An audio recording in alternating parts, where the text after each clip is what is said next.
Right. Before I say anything else, I need you to stop what you're doing and listen to this carefully. What I'm about to tell you is not a scare story. It is not something coming down the line in a few months.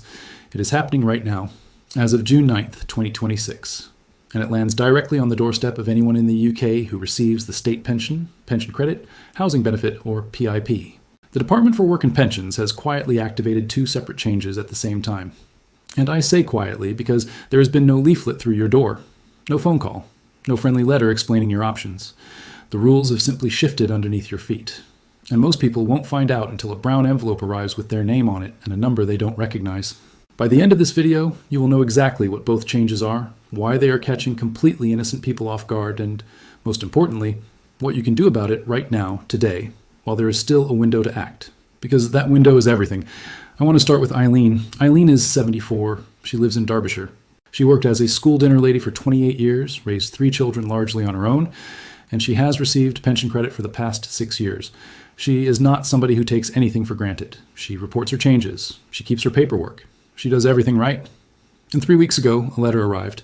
It told her she had been overpaid £2,340 over the past 2 years, and that the DWP intended to recover it by reducing her weekly payments starting immediately. Eileen was shaking when she rang her daughter, because she had no idea how this had happened. She hadn't changed jobs, she hadn't come into money, she hadn't done anything differently. She had simply carried on living her life, trusting that the system was paying her the right amount. Here's the part that matters.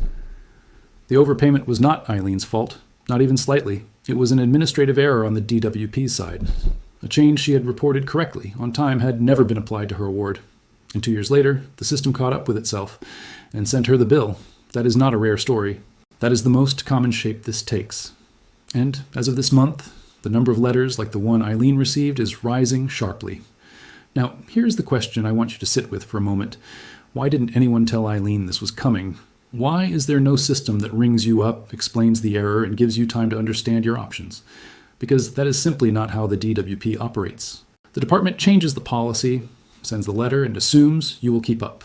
The deadline to challenge most of these decisions is 1 month, 30 days from the date on the letter. After that, in most cases, the window is gone. The people who hear about these changes the week they happen have time to act. The people who find out 3 months later, after the deductions have already started coming out of their pension, have usually missed the boat entirely. That is the exact reason this channel exists. At Senior Money Secrets, we take the changes that the DWP buries in policy documents and bring them to you in plain English, before they become a problem for you or someone you love. So, if you haven't already, tap subscribe and turn the bell on right now. Not because I'm asking you to support the channel, because the next time something like this changes, you'll hear about it while you can still do something with it. That is the only reason it matters. Right, let's get into both changes, starting with the one that is generating the most letters right now. Before I do, let me address the thought that might be crossing your mind right now. This wouldn't happen to me. I'm on top of my paperwork. I haven't done anything wrong. I need you to hear this clearly because I mean it with the greatest of respect. The people receiving these letters are not careless. They are not confused. They are retired teachers, former nurses, people who worked their whole lives, paid their national insurance for decades, and did everything they were told to do. Eileen did everything right. She still got the letter. Being careful is not protection here. Knowing what to do when the letter arrives, that is the only protection. So whether you think this applies to you or not, please stay with me. Because even if you never receive one of these letters yourself, I guarantee you know someone who will. The first thing you need to understand is what is happening with overpayment recovery, and why it is more forceful this year than at any point in recent memory. Over the past several months, the DWP has been sending letters to thousands of people on pension credit, housing benefit, and the state pension, telling them they were paid too much at some point, and asking for the money back. Sometimes the overpayment goes back 1 year, sometimes it goes back 3 or 4, and here's the part that breaks my heart, frankly. In a very large number of these cases, the error was not made by the person receiving the letter, it was made by the department itself. A calculation went wrong, a change that was reported correctly was never applied. And the person at the other end had absolutely no reason to suspect anything was amiss. They spent that money on the gas bill, on the weekly shop, on their prescriptions, as any reasonable person would. And now they are being asked to find it again, from a fixed income that has no give in it whatsoever. So let me tell you exactly what your rights are, because this is where it counts. If a letter like that arrives through your door, you have 1 month from the date on the decision to ask for something called a mandatory reconsideration. That is the formal name for asking the DWP to look at the decision again. Write that term down. Mandatory reconsideration. Those are the exact words you need to use. And if you're not certain the figure is even correct, you can also request, within that same month, a written statement of reasons for the overpayment. This buys you a little extra time to understand their workings before you respond. Here is the part almost nobody tells you. If the overpayment came about because of a mistake at the department's end, rather than anything you failed to report, that is a genuine legal argument that the money should not be recovered at all. And where repaying it would cause you real financial hardship, the DWP has the power to write the debt off entirely, not reduce it. Write it off. But they will not offer this. They will not volunteer it. You have to make that case yourself in writing with specific numbers. Not, it would be difficult. Set out exactly what comes in each week, what goes out on rent, heating, food, medicine, and what you're left with. If repaying this money would mean choosing between eating and heating, say that in those exact words. The people making these decisions respond to detail. And please, do not put the letter in a drawer and hope it goes away. It will not. Write the date on the calendar the day it arrives. You have 1 month. Get yourself to Citizens Advice, who will sit with you and help you understand where you stand, completely free of charge. Quick question. And I am genuinely curious about this one. Before watching this video today, did you know you had the right to challenge a DWP overpayment decision and potentially have the debt written off entirely? Type yes or no in the comments right now. I want to see how many people were never told that this option even exists. And if this is already useful to you, please hit the like button. It costs you nothing. And it pushes this video out to pensioners across the UK who are opening these letters right now with no idea what their rights are. That is the whole reason Senior Money Secrets exists. Now to the second change. And this is the one that has caused the most confusion and, frankly, the most unnecessary panic.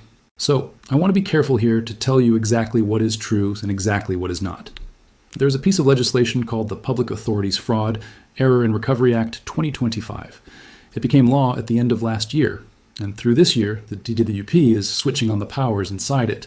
One of those powers changes the relationship between your bank and the department in a way that would have been unthinkable just a few years ago. Under this act, the DWP can now require banks and building societies to check the accounts of people receiving certain means-tested benefits and flag up where something does not appear to match the eligibility rules.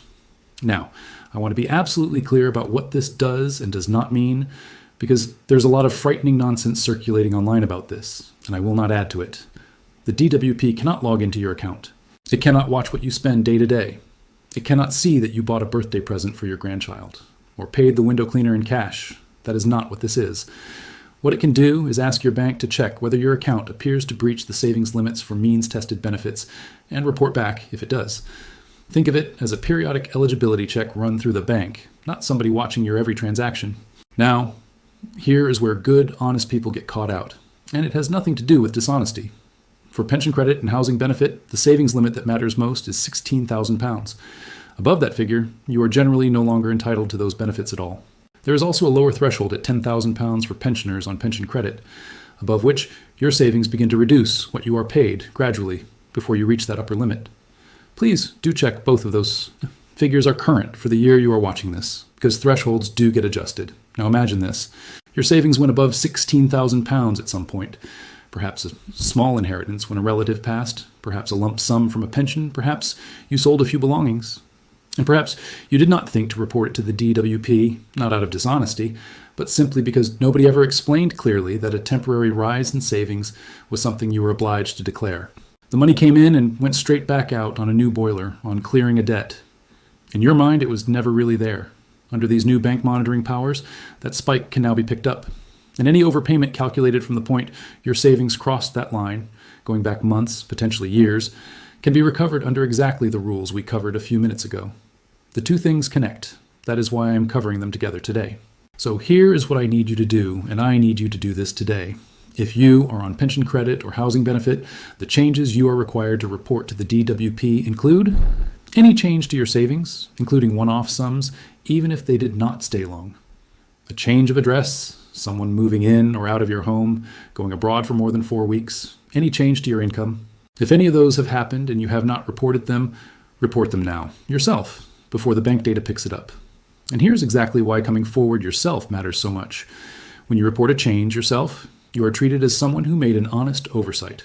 When the department finds it, first through the bank data, the conversation starts from a very different place, and it is a far harder one to have. Same facts. Completely different footing. You can report changes through your account on the government website, by ringing the pension service, or by going into your local job center and speaking to someone face to face. Let me pull both of those together, because it is a lot to hold in your head at once. 1. The DWP is actively sending overpayment letters right now, often for errors that were never yours, and you have the right to ask for a mandatory reconsideration within 1 month of receiving one. If hardship is involved, you can ask for the debt to be written off entirely, but you have to ask. They will not offer it. 2. New powers under the 2025 Act mean unreported changes to your savings can now be traced through your bank. Reporting changes yourself before they are found puts you in a completely different position than being caught. The lower threshold at £10,000 matters just as much as the one at £16,000. None of this is simple, and I'm not going to pretend it is. The system was not built to be kind to the people inside it, but the most powerful thing you can do, and you have already done it by watching this, cheers, is understand what is happening before the letter arrives, not after. That alone puts you ahead of most. Here's what I would ask of you. Think of one person you know who is on the state pension, pension credit, or housing benefit. Just one. Picture their face, and send them this video today. Because the cruelty of all this is that it hits hardest the people who never saw it coming. The ones who don't go looking for this sort of thing, who'd never stumble across a channel like Senior Money Secrets on their own. A 5-minute conversation from you today could be the thing that means somebody you care about knows their rights when that brown envelope lands, instead of being frightened by it. That is worth more than anything else I've said in the last 20 minutes. Take care of yourselves, look out for each other, and I'll see you in the next one.